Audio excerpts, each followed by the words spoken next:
हाँ जी, क्या हाल चाल। सब ठीक ठाक, कुशल मंगल। तो अब लग रहा है कॉर्पोरेट न्यूज़ लगातार आ रही हैं।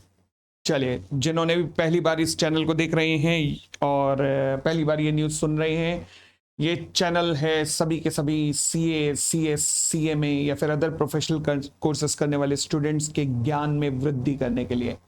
हम लोग किताबें पढ़ते रहते हैं, पर उस उन किताबों में जो पढ़े हुए ज्ञान है उसका प्रैक्टिकल इम्प्लीकेशन क्या हो रहा है, या फिर कॉर्पोरेट वर्ल्ड में क्या क्या घटनाएं घट रही हैं, इन सब का प्रैक्टिकल इम्प्लीकेशन यहाँ पर सिखाया जाता है। चलो जी।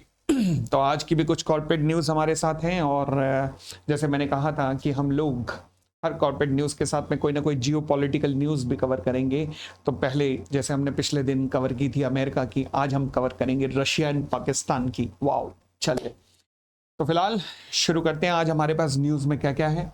आज हमारे पास बायजूस से रिलेटेड कुछ खबरें हैं। एंजल और जिरोदा के ऊपर जो एक मिसाइल गिरी है सेबी की, उसके बारे में कुछ खबरें हैं। चलिए देखना शुरू करते हैं। मगर आगे बढ़ने से पहले एक खबर सीए इंटर के सभी स्टूडेंट्स के लिए। सीए इंटर वो सभी स्टूडेंट्स जिनका अटेम्प्ट है सितंबर में, सितंबर 2024, आप सबके लिए fast track batch open for all आ रहा है। ओपन फॉर ऑल, यस, आपने सही सुना, ओपन फॉर ऑल। कोई चार्जेस नहीं है, मगर इस बैच को अटेंड करने के लिए शर्त है। वो शर्त क्या है? शर्त एक छोटी सी है कि वो क्लास आपको लाइव अटेंड करने को मिलेगी सुबह सुबह 8 से 9:30, 8 to 9:30 आप इसे अटेंड कर सकते हैं। और जो मॉर्निंग में नहीं अटेंड कर सकते किसी रीजन से, उनके लिए इवनिंग में एक और टेलीकास्ट हो जाएगा। परंतु क्योंकि मेरा कोशिश ये है कि बैच में केवल सीरियस रहने वाले बच्चे आए, ये नहीं कि आज का काम जो कल पे सौंपे, कल का काम परसों पे सौंपे, ऐसे लोग ना आए, बहुत सीरियस रहने वाले आए। तो इसलिए केवल उन्हीं बच्चों के लिए फास्ट ट्रैक बैच लाइव है। लगभग 25 से 30 क्लासेस के अंदर ये पूरा का पूरा बैच खत्म हो जाएगा। ठीक है जी। और इसकी स्टार्ट डेट क्या है? देखो जी, अभी तो इंस्टीट्यूट अपना रिजल्ट ही डिक्लेयर नहीं कर पा रहा। आज पता लगा खैर 11 जुलाई को आ रहा है। अभी 11 जुलाई को अगर रिजल्ट आ रहा है तो मोस्ट प्रोबेबली ये बैच 15 जुलाई को शुरू हो जाएगा। तो मैंने अभी लिखा है कमिंग सून। एग्जैक्ट डेट जो है मैं अगली जब भी इसकी अनाउंसमेंट दूंगा तो आपको बता दूंगा। ठीक है जी। तो सीए इंटर के सभी स्टूडेंट सितंबर 24 में जिनका अटेम्प्ट है, प्लीज मेक श्योर। अब हम आते हैं आज की कॉर्पोरेट न्यूज के ऊपर। सबसे पहले कॉर्पोरेट न्यूज है आज बायजूस से रिलेटेड। दो न्यूज हैं। पहला, एक तो ये सैलरी नहीं दे पा रहे हैं अपने एम्प्लॉयज को, कितने कितने टाइम से सैलरियां, अब सारी एडटेक का ये हाल है। अनअकैडमी अपने एम्प्लॉयज निकाली जा रहा है, बायजूस सैलरी पे नहीं कर पा रहा, ना टीचर्स को ना एम्प्लॉयज को। तो एनसीएलटी ने क्या कहा है? कहता है या तो सैलरी पे करो या फिर इन्वेस्टिगेशन, मतलब ऑडिट, मतलब in the nature of investigation आपको फेस करना पड़ेगा। तो एनसीएलटी ने आज धमकी दी है इन्हें। इनके लिए आज खैर बुरी खबर नहीं है, एक अच्छी खबर भी आई है। कहां से? कर्नाटका हाई कोर्ट से आज अच्छी खबर बायजूस के लिए आई है। वो अच्छी खबर क्या है? एक्चुअल में ये कह रहे थे, रविंद्रन बायजूस का ये कहना था कि भाई हम सैलरी पे कर कैसे करें, हम एक राइट इशू लाना चाहते हैं। अब वो राइट इशू के थ्रू जो पैसा आएगा उसमें से हम सैलरी पे कर देंगे। बट राइट इशू पे लग गया बैन। राइट इशू पर रोक लगा दी गई थी। किसने? एनसीएलटी ने रोक लगाई थी। क्यों? क्योंकि कुछ जो इनके ही इन्वेस्टर्स थे उन्होंने कहा भाई ये किस बात का राइट इशू, कंपनी की हालत खराब है, कुछ पे करने को है नहीं, ये तो केवल रविंद्रन बाइजू अपनी कैपिटल बढ़ाने के लिए, ताकि फिर अपने मनमाफिक कंपनी चला सके। क्योंकि हम तो राइट इशू में ऑप्ट करेंगे नहीं, ऑब्वियसली ऐसे कॉर्पोरेट गवर्नेंस के इशू वाली कंपनी में कौन इन्वेस्ट करेगा? हम तो करेंगे नहीं। तो रविंद्रन बाइजूज इन्वेस्ट करेंगे तो फिर भाई इस तरीके का नहीं आना चाहिए। ये तो एन एक्ट ऑफ ऑपरेशन और मिसमैनेजमेंट हुआ। ये किसकी तरफ से कहा गया? कंपनी के बाकी इन्वेस्टर्स की तरफ से कहा गया कि ये तो एक्ट ऑफ ऑपरेशन और मिसमैनेजमेंट हुआ। एनसीएलटी ने भी कहा कि बिल्कुल ठीक है, ये एक्ट ऑफ ऑपरेशन और मिसमैनेजमेंट हुआ, और इस जो राइट इशू लाने वाली थी कंपनी, उस पर रोक लगा दी गई है फिलहाल। अब रविंद्रन बाइजू ने क्या किया? इस एनसीएलटी के डिसीजन के खिलाफ आगे appeal file, writ petition file की है। किसको? कर्नाटका हाईकोर्ट को। अब जब कर्नाटका हाईकोर्ट में रिट पिटीशन फाइल की है तो कर्नाटका हाईकोर्ट ने ट्राइब्यूनल को कहा है कि अपने डिसीजन को अगले 14 दिन के अंदर, 2 हफ्ते के अंदर दोबारा से रिकंसीडर कर लीजिए। मतलब एक बार मामले को दोबारा से कंसीडर कर लीजिए, एक बार दोबारा से इस मामले को कंसीडर कर लीजिए। अब सवाल उठा, सर कंपनी लॉ में हाईकोर्ट कहां से आ गया? नहीं आना चाहिए। हाईकोर्ट के पास मगर एक अधिकार जरूर रहता है, अगर आप डायरेक्टली रिट पिटीशन फाइल कर दें तो फिर हाईकोर्ट केवल ट्राइब्यूनल को आदेश दे सकता है रिकंसिडर करने का। ठीक है, तो भाई उसने कहा है, क्योंकि रिट पिटीशन के थ्रू ये ट्राइब्यूनल के पास गए थे और भारत का संविधान हाईकोर्ट को इस तरीके के रिट पे डिसीजन देने का अधिकार देता है। ठीक है ना, तो चलिए अब ये ट्राइब्यूनल दोबारा से इस डिसीजन को कंसीडर करने वाला है अगले 2 हफ्ते के अंदर कि भाई राइट इशू को अलाउ किया जाए या नहीं किया जाए। हालांकि इन्वेस्टर्स अगेंस्ट में हैं, मुझे मुश्किल लग रहा है कि अलाउ करेगा नहीं ट्राइब्यूनल किसी भी हालत में, बट देखते हैं, पता लग जाएगा। बाकी मुझे लग रहा है कि ऑप्शन ना देखकर मुझे लग रहा है कि कहीं ना कहीं कंपनी अब या तो टेक ओवर होगी किसी के थ्रू, और टेक ओवर के भी प्लेयर मुझे एडटेक सेक्टर में नहीं नजर आ रहे, तो मुझे ज्यादा चांसेस इसके फिर लिक्विडेशन में जाने के ही लग रहे हैं। फिलहाल देखते हैं, आगे आगे चलते हैं, होता है क्या देखते जाएंगे। फिलहाल आज एक और अच्छी खबर है कि सेबी ने रिटेल इन्वेस्टर्स को डेट मार्केट में अट्रैक्ट करने के लिए, अभी तक ना आप इक्विटी मार्केट में इन्वेस्ट करते थे, डेट मार्केट में नहीं, डिवेंचर्स वगैरह जो कॉर्पोरेट बॉन्ड्स वगैरह इशू होते हैं वहां पर इन्वेस्टमेंट नहीं आती थी, खासकर रिटेल सेक्टर की। क्यों? क्योंकि वहां पर ना मिनिमम फेस वैल्यू जो किसी भी डिवेंचर्स वगैरह की होती थी, मिनिमम फेस वैल्यू जो आपको इन्वेस्ट करनी पड़ती थी वो थी 1 लाख रुपए।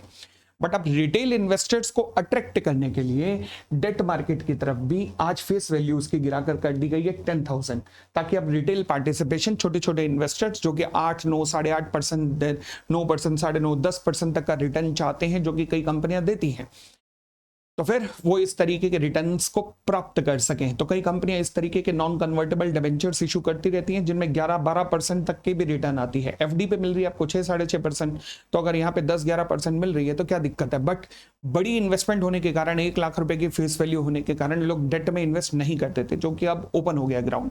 ठीक है, तो अब 10,000 रुपए तक की फेस वैल्यू सभी गिराकर इनकी करने वाला है। चले जी, ये भी थी अगली खबर। और आज की अगली खबर है इन ब्रोकर्स को लेकर। आप देख रहे होंगे ब्रोकर्स में कुछ उधम मचा हुआ है, चाहे जीरोधा हो, चाहे आपने देखा होगा कि कुछ क्या क्या गड़बड़ हो रही हैं, देखा होगा इनके शेयर्स लगातार गिरी जा रही हैं। चाहे जीरोधा के तो शेयर क्या होंगे, वो तो अनलिस्टेड है, बट एंजल ब्रोकिंग हो और बाकी भी जो लिस्टेड ब्रोकर्स हैं उनके शेयर धड़ाधड़ नीचे आ रहे हैं। हाँ, तो अब रीजन क्या है? रीजन ये है कि आपने देखा होगा कि जीरोधा और ग्रो, ये 2 तो खास हैं जो ब्रोकर्स हैं वो क्या कहते हैं भाई साहब, ये कहते हैं कि हमारे यहाँ तो डिलीवरी, अगर आप शेयर्स की डिलीवरी लेते हो तो उसके चार्ज भी नहीं देने पड़ेंगे। वाओ, तो इन्वेस्टर इनकी तरफ बड़ा अट्रैक्ट होते हैं, तभी इन्होंने बड़ी जल्दी, चाहे जीरोधा हो या फिर हो आपका ग्रो या फिर आप स्टॉक्स, यहाँ पे इतने लाखों लोगों ने रिसेंटली अकाउंट्स खुलवाए हैं पिछले 3-4 साल में। क्यों? क्योंकि भाई यहाँ खर्चा ही नहीं आता, ये कहा जाता है कि खर्चा ही नहीं आता। अब सेबी ने इनकी लगाम कस दी है। अब लगाम कैसे कसी, हुआ क्या है, आपको ये पता होना चाहिए कि घटना क्या घटी और आपका क्या फायदा होने वाला है या नुकसान होने वाला है।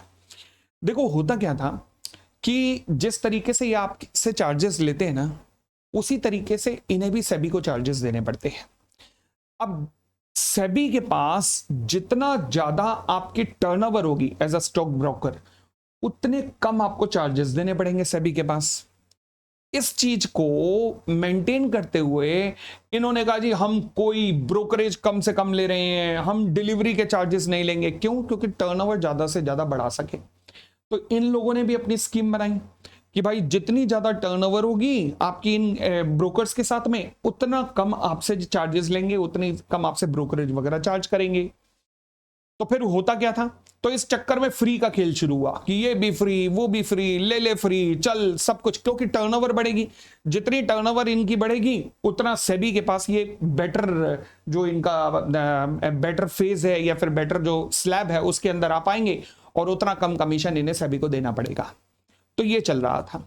सेबी इनसे बहुत कम चार्ज करता है, परंतु ये अपने कस्टमर से फिर भी बहुत ज्यादा चार्ज करते हैं।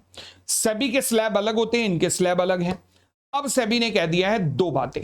पहली बात, जितना तुम मुझे दे रहे हो उतना ही तुम कस्टमर से चार्ज करोगे, पहली बात तो ये है। और दूसरी बात, अब आप यूनिफॉर्म चार्ज करोगे, ऐसे चार्ज नहीं करोगे कि भैया जो ज्यादा टर्नओवर उसके कम कमीशन, जो कम टर्नओवर उसकी ज्यादा कमीशन। तो मैं कह सकता हूं आप लोग जो सुन रहे होगे, जो छोटा मोटा अमाउंट इन्वेस्ट करते हो, 5-10 करोड़ साल का इन्वेस्ट करते हो, मेरे ख्याल से उनके लिए तो अच्छी खबर ही है। क्यों? क्योंकि भैया आपको आपका कमीशन कम हो सकता है, आपका बढ़ने नहीं वाला। हाँ, जो कई सौ करोड़ की टर्नओवर करते हैं ना, उनको प्रभाव पड़ेगा, उनके ऊपर कमीशन का रेट अब ज्यादा हो जाएगा, तो आपका तो कोई फर्क नहीं पड़ेगा। बट ये है कि जीरोधा वालों ने एक्सेप्ट कर लिया कि अभी तक तो हम जीरो ब्रोकरेज पे काम कर रहे थे डिलीवरी के लिए, कि भैया अगर हम डिलीवरी भी करते थे, आप शेयर की डिलीवरी भी लेते थे, तो उस पर भी हम ब्रोकरेज नहीं लेते थे, परंतु अब हम लेने जाने वाले हैं। तो यानी कि चाहे जीरोधा हो, अभी आप देखेंगे आप स्टॉक ग्रो ये सब कमीशन चार्ज करना शुरू कर देंगे। तो अगर आप शेयर्स वगैरह में डीलिंग करते हैं तो प्लीज हो सके, ये वैसे अब रूल 1 अक्टूबर से लागू होने वाला है, तो अपने ब्रोकर से पता कर लेना कि आज के डेट में क्या कमीशन चार्ज कर रहा है, उसको कंपेयर कर लेना दूसरे वाले से भी, ठीक है ना। सबसे बड़ी गाज इन तीनों पे ही गिरनी है, जीरोधा, अपस्टॉक। इसका मतलब ये नहीं कि अपने डीमेट अकाउंट ही बंद करा दो इनके पास, ऐसा नहीं है, बट कमीशन के रेट के ऊपर ज्ञान रखना अपना, ठीक है। तो ये थी हमारी सारी की सारी कॉर्पोरेट न्यूज। पहली थी बायजूस, दूसरी भी बायजूस। बायजूस के लिए एक अच्छी खबर, एक बुरी खबर। बुरी खबर क्या है कि भैया या तो सैलरी पे करो या फिर इन्वेस्टिगेशन होगा। अच्छी खबर क्या है कि भैया एक बार रविंद्रन बायजूस के लिए अच्छी खबर क्या है कि दोबारा से राइट शेयर्स का प्रपोजल रिकंसीडर किया जाएगा। फिर स्टॉक ब्रोकर्स के ऊपर कमीशन को लेकर चेंज किए हैं सेबी ने रूल्स। नेक्स्ट कर्नाटक, और बस ये आज की खबरें थी। चलो जी, चलो जी। अच्छा, फेस वैल्यू ऑफ डिबेंचर्स या बॉन्ड्स जो है वो 1 लाख से घटाकर 10,000 कर दी गई है। आ जाते हैं, अब आते हैं आज की हम जियोपॉलिटिकल न्यूज पर। ये लो जी, ये है जियोपॉलिटिकल न्यूज। वाह, चांद सा रोशन चेहरा, जुल्फों का रंग सुनहरा, वाह वाह वाह। आप जानते होंगे कि वर्ल्ड में एक एससीओ ग्रुप है। एससीओ जैसे नेटो है, ब्रिक्स है, वैसे ही एक एससीओ ग्रुप है। ब्रिक्स में तो चलो इंडिया एक फाउंडर मेंबर था या है, बट ये जो एससीओ ग्रुप है ना, शंघाई कॉर्पोरेशन, ये चाइना के होल्ड वाला ग्रुप है। इसमें लगभग 9 देश हैं आज की डेट में, जिसमें इंडिया भी है, पाकिस्तान भी है, रशिया भी है, फिर किर्गिस्तान, उज्बेकिस्तान, कजाकिस्तान, ये सारी कंट्रीज भी हैं, इसके मेंबर हैं। अब पिछले साल इंडिया ने इसकी अध्यक्षता की थी, इस साल चाइना का नंबर था, और पिछले साल अध्यक्षता की थी, ना पुतिन आए थे ना जिनपिंग आए थे, और इस साल तभी प्रधानमंत्री भी हमारे नहीं गए, हालांकि वो रशिया जा रहे हैं बट यहाँ नहीं गए एससीओ समिट में। अच्छा किया। और दूसरा, हम ये भी नहीं दिखाना चाहते थे कि हम चाइना के कैंप में हैं। चाइना जब तक सुधरेगा नहीं तब तक हम यही काम करेंगे। तो गवर्नमेंट की ये पॉलिसी मुझे तो बेहतरीन लगती है, बहुत ही सुपर पॉलिसी है। बट फिलहाल एससीओ समिट में अब सारे राष्ट्राध्यक्ष आपस में मिलते हैं, तो उसी चक्कर में ये प्रधानमंत्री ऑफ पाकिस्तान पुतिन साहब से मिल लिए। अब इन्होंने क्या कहा? इन्होंने कहा जी ऐसा है कि आप इंडिया को ऑयल पे इतना ह्यूज डिस्काउंट देते हैं, हमें भी चाहिए। पुतिन ने कहा बिल्कुल उतना ही मिलेगा, बताओ पेमेंट कैसे करोगे?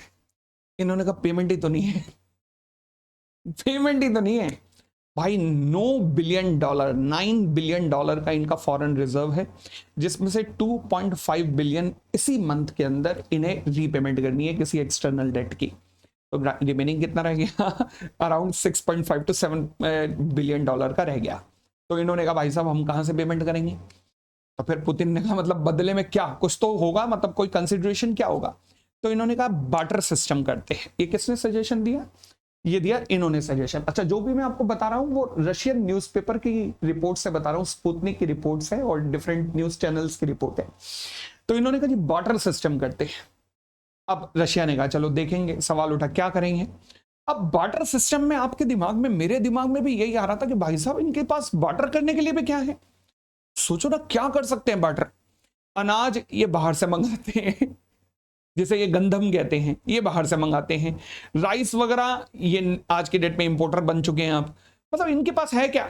या तो रशिया को हथियार दें ना, वो इस लायक भी नहीं है। फिर दिमाग में आया, और कई एनालिस्ट ने कई चैनल्स पे भी बता रहे थे कि इनका बार्टर सिस्टम तो चाइना के साथ भी है। ओ, तो अब आप कहेंगे चाइना को क्या बार्टर करते हैं? जानते हैं चाइना को बार्टर होता है गधे। आई एम नॉट लाइंग, गधे गधे, डोंकी। ये चाइना को डोंकी सप्लाई करते हैं, गधे, और बदले में चाइना से फैसिलिटीज लेते हैं। तो रशियन मीडिया ने भी यही कहा है कि हमें शक है कि कहीं ऐसा तो नहीं कि बार्टर सिस्टम के अंदर इनका प्लान हो हमें गधे सप्लाई करने का और बदले में हमसे ऑयल लेने का। खैर पता नहीं, अभी प्रपोजल तो इन दोनों का आगे नहीं बढ़ा, बट मैं कह सकता हूं कि ये बंदा कहीं भी जाएगा ना, ये मुल्क, ये इकलौता ऐसा मुल्क है वर्ल्ड में जो अपनी बेइज्जती करा के आता है। ये कहीं भी बिना बेइज्जती के नहीं रह सकते। खैर मगर इन्हें कश्मीर चाहिए। खैर चलो जी, तो ये आज की न्यूज थी। और ऐसे ही अगली न्यूज के लिए अब हम मिलेंगे सैटरडे को, और संडे को इस बार सीरीज है company of the week. Company of the week किस तरीके की सीरीज है मैं आपको बता दूं। कंपनी ऑफ द वीक जिसमें हम किसी कंपनी के फंडामेंटल पे डिस्कशन करते हैं। अच्छा, कंपनी के फंडामेंटल पे अभी तक कौन कौन सी कंपनियों के फंडामेंटल पे डिस्कशन की, ये शेयर की एडवाइजरी नहीं है, ये केवल कंपनी के फंडामेंटल का एनालिसिस है। मैं कोई सेबी रजिस्टर्ड स्टॉक ब्रोकर नहीं हूं। आपको जब भी इन्वेस्टमेंट करना चाहिए सेबी रजिस्टर्ड स्टॉक ब्रोकर के एडवाइस पे करना चाहिए। मेरी कोशिश केवल आपको अपडेट, केवल ज्ञान देने की है, और मैं इन्वेस्टमेंट करते हुए कौन कौन सी चीजें देखता हूं ये करने की है। मैंने फिलहाल आज तक कंपनी ऑफ द वीक में बताया है HUL के बारे में, फिर बताया है सुजलॉन के बारे में, और फिर बताया है JITF इंफ्रा के बारे में। अब हम फोर्थ इस संडे को कंसीडर करेंगे कंपनी ऑफ द वीक में। एक बेहतरीन एनालिसिस के साथ मैं आपके पास आऊंगा। अगेन इसे इन्वेस्टमेंट के रूप में, एडवाइस के रूप में मत लेना, इसे केवल नॉलेज पर्पस से लेना। धन्यवाद। हम सैटरडे को कॉर्पोरेट न्यूज के साथ पहले मिलते हैं। Bye bye, take care.